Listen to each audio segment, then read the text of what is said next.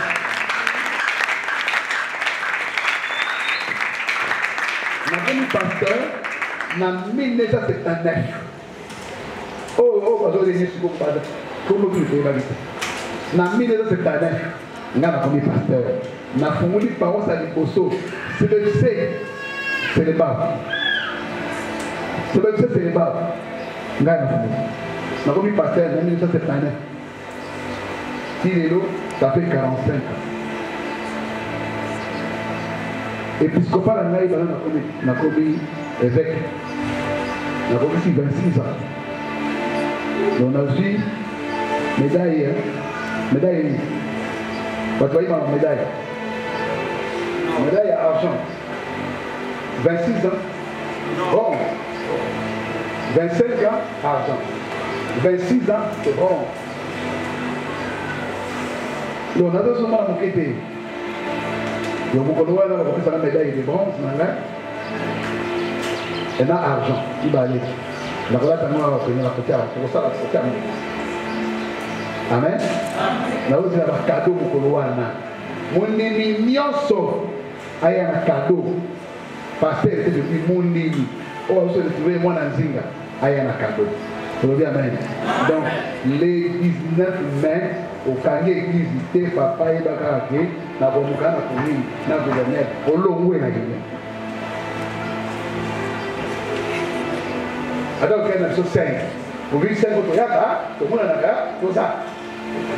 Il y a des gens qui ont fait. Alors, quand je suis dans 10, on va peut-être se faire. Amen. Quitte la ligne à tous les cas. Jean-Baptiste Balo. Ce qu'on a dans Jean chapitre 3, Balo na 1, qui parle dans Soukaki.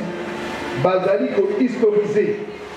Bazali ko dire contexte. Bazali ko dire la histoire, la peuple, le monde. Et ça là qui termine. On va le battre que ça va sonner le putain. Tant que l'Ikazo Koma, c'est un médecin, c'est un docteur. Alors, c'était la 15e année du règne de l'empereur Tibère a édié. Ponce Pilate était gouverneur de Judée. Voyez Ponce Pilate. Amen. Donc c'est pas le putain, c'est ça la main. Bataille va tenir sur l'histoire, il y a Israël. Bazali. Donc, Jean-Baptiste a existé. Les amis c'était. Les amis ont contacté. Message des amis. Moi, dans Zacharie, il y a un message. Ainsi, la parole de Dieu s'est fit alors entendue à la région voisine de la rivière, le Jourdain. Il a fait cet appel. Changez les comportements, faites-vous baptiser et Dieu pardonnera vos péchés.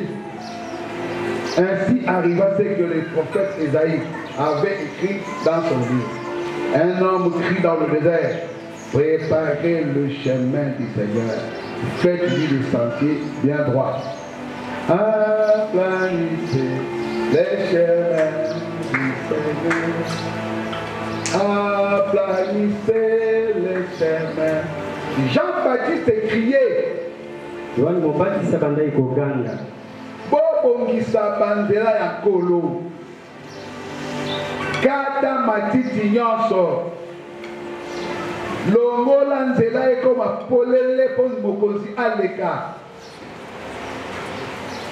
Faites-vous baptiser. Confessez vos péchés.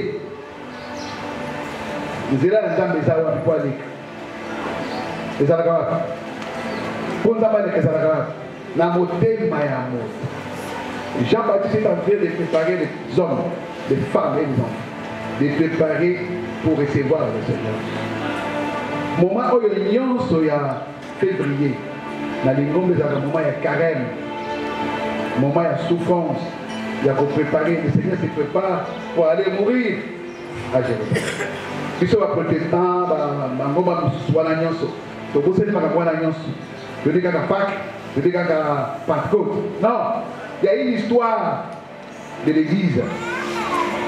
Oh, il y a moment il y a carême, moment il y a kyrie, moment il y a kolela. Les moments où il y a des bannis, il y a un sac.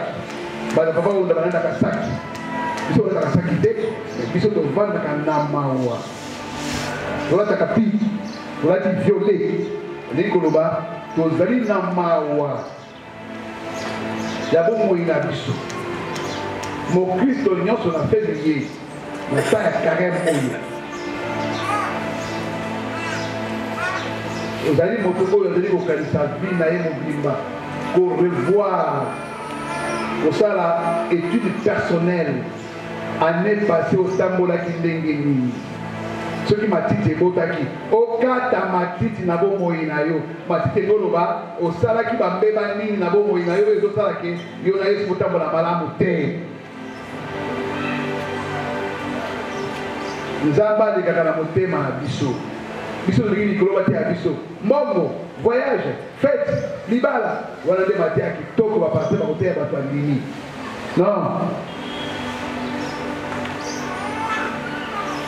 Jean Baptiste alobi ngai na ye kofongola nzela mpo ndeko aleka mpo mokonzi asala nini aleka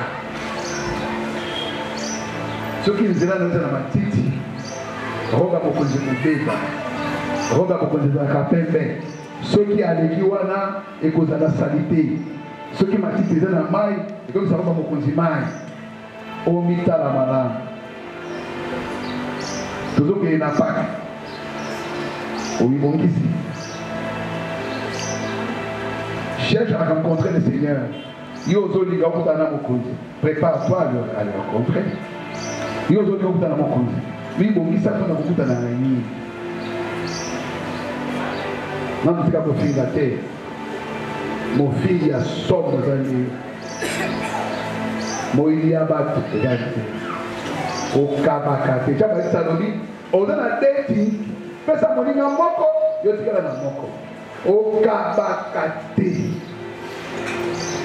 olimbisaka baninga te menteur liboso tozomuka lokutani tozolia babe na Paul il m'a comme il respire ndenge mopepekilanga ndenge asalaka mabe ndenge akosa c'est comme toi c'est comme toi ozoteka fufu kopokitisi kozwa baintere ozoteka nguba okati ndambo to te ozoteka ngombe to makala ozodiminue biloko omoni bakokilo baye okolamba lisusu te ti bakokende soki famille oyo ye mobali aza na mbongo soki ka famille mobali ye balaka na mbongo te wana pasi onyokamaka mama baluka mobali na ye mama mobali na ye ndoki mais famille oyo bazali ya bana ya kota mobali te bakoti bandeko bana tika mwasi te mais bana bandeko na yo bien oza mokristo aplanissez le chemin du Seigneur bongisa nzela ya nkolo azozonga azoya tozembaka bapere ya Jésus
sa race.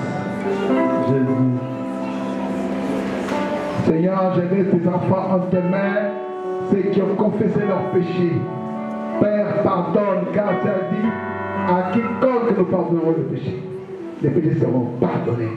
À quiconque nous retiendrons le péché, les péchés seront retenus. Père, à ces moments, je déclare que les péchés sont pardonnés par les noms puissants de Jésus. Recevez le pardon du péché. Recevez la grâce au nom du Seigneur Jésus. Par le sang de Jésus qui vous lave, qui vous purifie, qui vous sanctifie.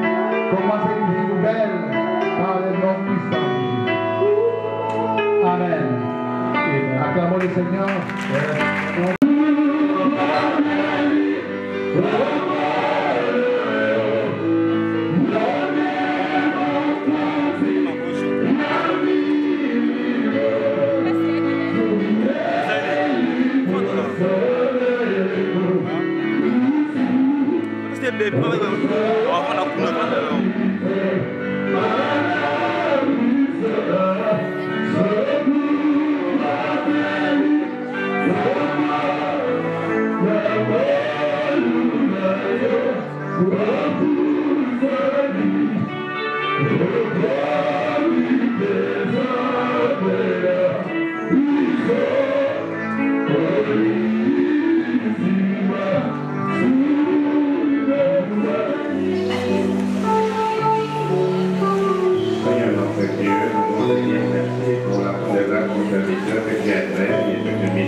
Tous les députés, tous les sénateurs, pour les appeler. Nous allons prier là-bas. Donc, j'ai dit le 19. Moi, je suis allé à l'Ouest, je répète.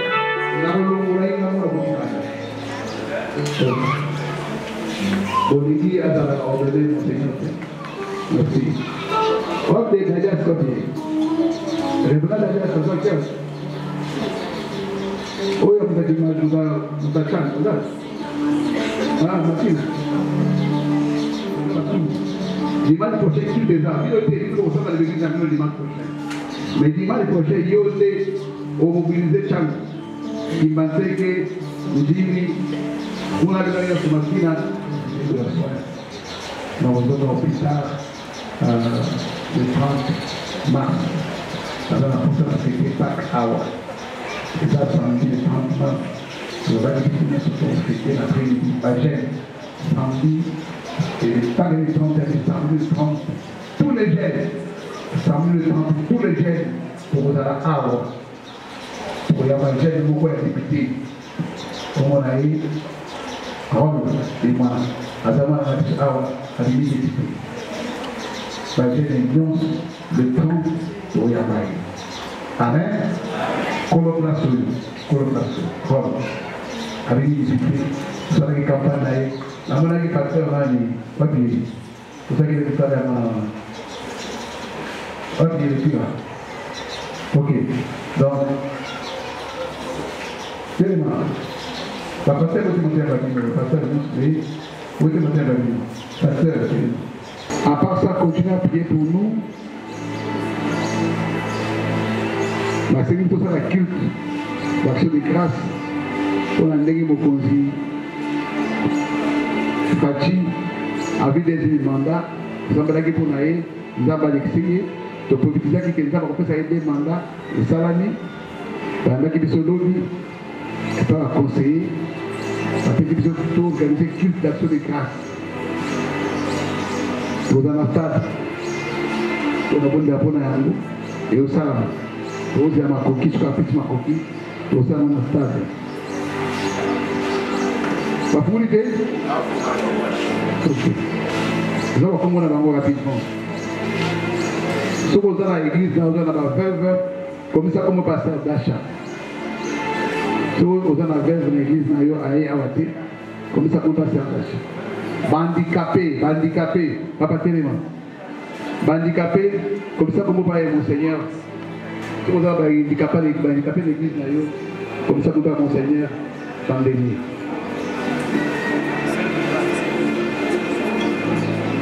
Surtout si on a la véloté, attends, on a la véloté, on a pas si, comme ça, comment il peut y aller.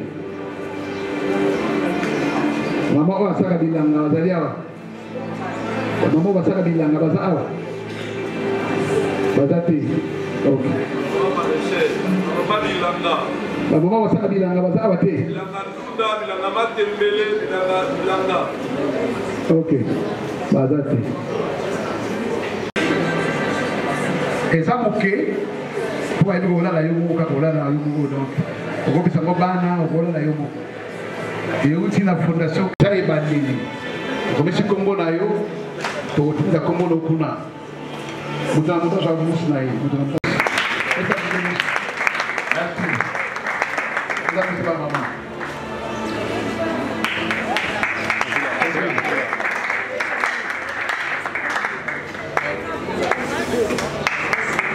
Vas-y là. Maman, donne le mousse de mon maximum. Tu vois là.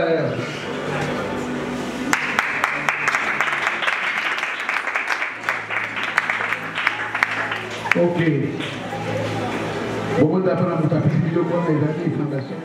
Les équipes, tu fais ça au fond, tu mets, tu fais ça transport. Ok.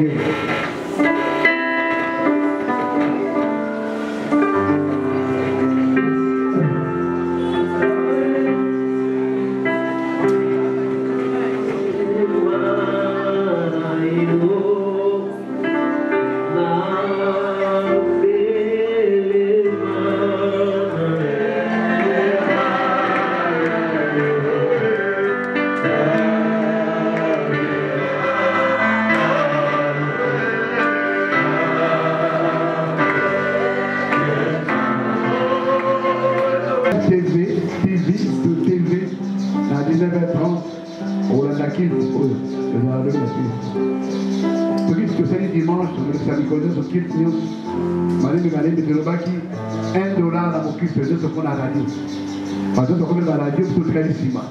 Tu vas pour la radio TV, mon fils, c'est $1. Tu vas évêque, à Chanon, bâti la pour la photo sur ma radio. Tu vas dire à la radio, sur ma radio, $5,000. Pour que l'État congolais, $5,000. Pour sur ma radio, la TV, $5,000. Tu vas $10,000. Ok, tu vas $100. Quand tu dis quelque chose, il accomplit. Merci parce que tu as voulu que nous soyons là pour toi.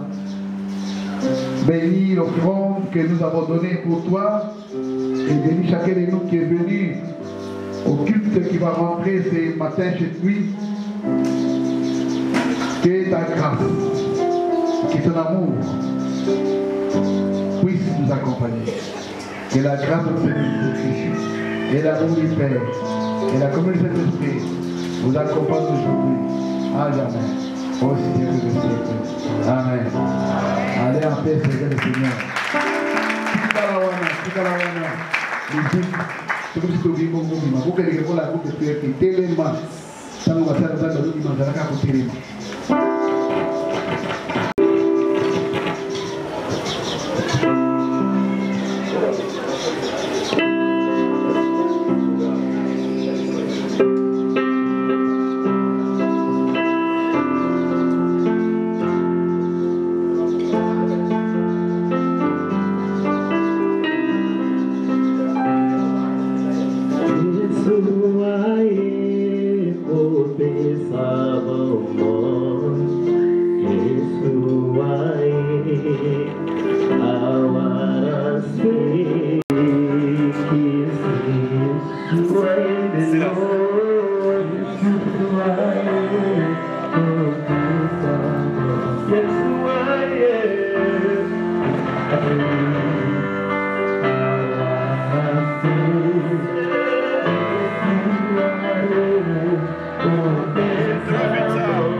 de Kyrie ou la période de carême, nous les épiscopats, nous associés au Seigneur, à la souffrance, nous nous préparons pour aller au Jérusalem pour la mort de notre Seigneur.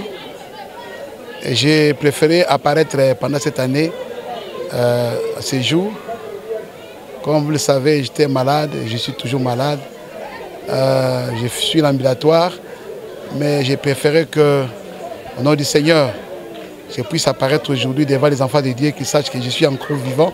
Et nous sommes là. C'est dans ce sens-là que nous avons célébré ce culte d'action de grâce pour rappeler au Seigneur que nous sommes là et nous continuons à exercer son ministère.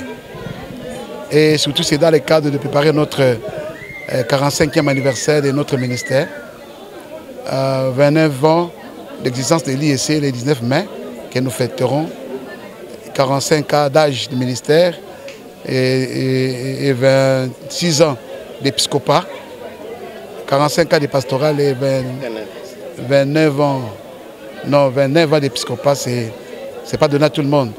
Et nous les fêterons le 19 mai ici, dans notre cathédrale. Et nous invitons tous les enfants de l'IEC. Le 19, les matins, nous fermons toutes nos églises. Si tu n'es pas de l'IEC, tu fermes ton église peut-être. Mais si tu es de l'IEC, si tu ne fermes pas ton église, donc tu n'es plus de l'IEC. Le 19, nous serons ici pour fêter notre mère, qui est Union des Églises indépendantes, qui a totalisé au moins 29 ans. Elle devient une grande fille, une grande maman, qui a plusieurs enfants au Congo.